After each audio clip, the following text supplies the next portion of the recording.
दोपहर की झुलसा देने वाली गर्मी, चंदन नगर की तंग गलियां और सड़क किनारे लगा एक छोटा सा झलमुरी स्टॉल। चारों तरफ शोर था, लोग हंस रहे थे, मोबाइल कैमरे ऑन थे और भीड़ लगातार नारे लगा रही थी। बीच में बैठे थे देश के प्रधानमंत्री नरेंद्र मोदी। एक छोटे प्लास्टिक स्टूल पर बैठकर वो आम लोगों के साथ झलमुरी खा रहे थे, हंस रहे थे, बातें कर रहे थे। सब कुछ बिल्कुल सामान्य लग रहा था, लेकिन उसी भीड़ में एक लड़का धीरे धीरे उनकी तरफ बढ़ रहा था। सफेद शर्ट, फेडेड जीन्स, हाथ में मसाले की ट्रे और जेब के अंदर मौत छुपी हुई थी। सिर्फ 3 कदम और शायद देश की राजनीति हमेशा के लिए बदल जाती। लेकिन उस लड़के को नहीं पता था कि कोई उसे पहले से देख रहा है। एक आदमी जो हमेशा परछाइयों में काम करता है। अजीत डोवाल। साउथ ब्लॉक का एक छोटा बिना खिड़की वाला कमरे में सिर्फ स्क्रीन की हल्की रोशनी थी। अजीत डोवाल चुपचाप बैठकर इंटेलिजेंस फीड्स देख रहे थे। तभी एक जूनियर ऑफिसर ने फाइल खोलते हुए कहा, सर, हमें इंटरसेप्टेड इनपुट मिला है। इलेक्शन कैंपेन के दौरान प्रधानमंत्री को टारगेट करने की तैयारी हो रही है। कमरे में कुछ सेकंड के लिए सन्नाटा छा गया। लोकेशन? डोवाल ने धीमी आवाज में पूछा।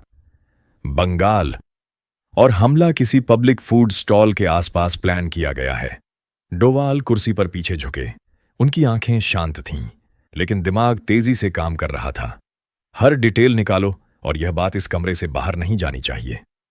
बस उसी पल से ऑपरेशन शुरू हो गया।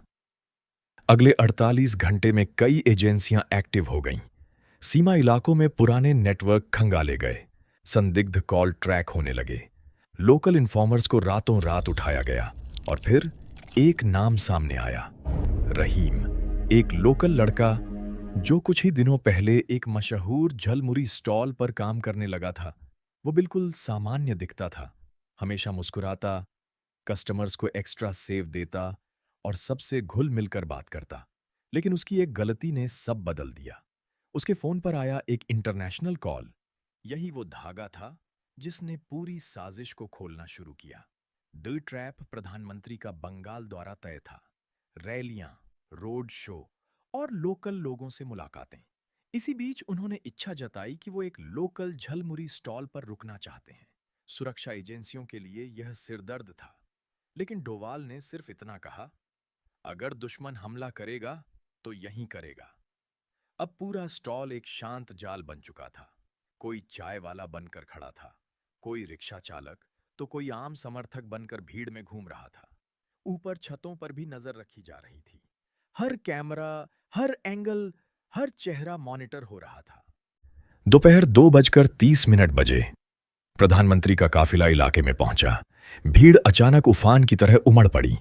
नारे, कैमरों की फ्लैश और सुरक्षा कर्मियों की हलचल, लेकिन प्रधानमंत्री बिल्कुल सामान्य दिख रहे थे। वो स्टॉल तक पहुंचे, बैठे और झलमुरी खाना शुरू कर दिया। वाह, यही है असली बंगाल का स्वाद। भीड़ तालियों से गूंज उठी, लेकिन दूसरी तरफ मोबाइल कमांड वैन में बैठे डोवाल की नजर सिर्फ एक आदमी पर थी, रहीम। वो धीरे धीरे प्रधानमंत्री की तरफ बढ़ रहा था। हर कदम के साथ तनाव बढ़ रहा था। The moment. रहीम अब बिल्कुल पास पहुंच चुका था। उसने ट्रे आगे बढ़ाई। सर, आपके लिए स्पेशल मसाला। और उसी पल डोवाल ने ईयरपीस में सिर्फ एक शब्द कहा, अभी। अगले कुछ सेकंड इतने तेज थे कि भीड़ को कुछ समझ ही नहीं आया। 2 लोग अचानक रहीम से टकराए। एक ने उसका हाथ पकड़ लिया, दूसरे ने जेब से छुपा हथियार निकाल लिया। उसी समय सामने वाली छत पर मौजूद दूसरा संदिग्ध भी काबू में कर लिया गया। पूरा ऑपरेशन 15 सेकंड से भी कम समय में खत्म हो चुका था। और सबसे बड़ी बात, प्रधानमंत्री को कुछ पता भी नहीं चला। वो अभी भी लोगों से बात कर रहे थे, मुस्कुरा रहे थे और झलमुरी की तारीफ कर रहे थे। कुछ देर बाद एक सुरक्षित वैन के अंदर रहीम से पूछताछ शुरू हुई। पहले उसने खुद को निर्दोष बताया, लेकिन ज्यादा देर तक नहीं। करीब 20 मिनट बाद वो टूट गया। उसने बताया, यह सिर्फ एक आदमी का प्लान नहीं था।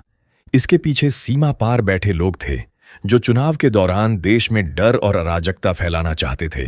ऑपरेशन का कोडनेम था ऑपरेशन झलमुरी। लेकिन कहानी यहीं खत्म नहीं हुई। पूरे नेटवर्क का मास्टरमाइंड अभी भी फरार था। नाम था करीम। सूचना मिली कि वो सीमा के पास एक छोटे गांव में छुपा है। अगली सुबह सूरज निकलने से पहले ही एक टीम चुपचाप नदी पार कर उस गांव तक पहुंच गई। दरवाजा खुला और सामने खड़े थे अजीत डोवाल। करीम कुछ बोल भी नहीं पाया। उसे बिना गोली चले गिरफ्तार कर लिया गया। 3 दिन बाद दिल्ली में प्रधानमंत्री अपने ऑफिस में फाइलें देख रहे थे। तभी डोवाल अंदर आए और टेबल पर एक छोटा पैकेट रख दिया। बंगाल का स्पेशल झलमुरी मसाला सर। प्रधानमंत्री हंस पड़े। उन्हें शायद कभी पूरी कहानी पता नहीं चली, क्योंकि कुछ ऑपरेशंस इतिहास में दर्ज नहीं होते। वो सिर्फ देश को सुरक्षित रखने के लिए किए जाते हैं और फिर खामोशी में दफना दिए जाते हैं।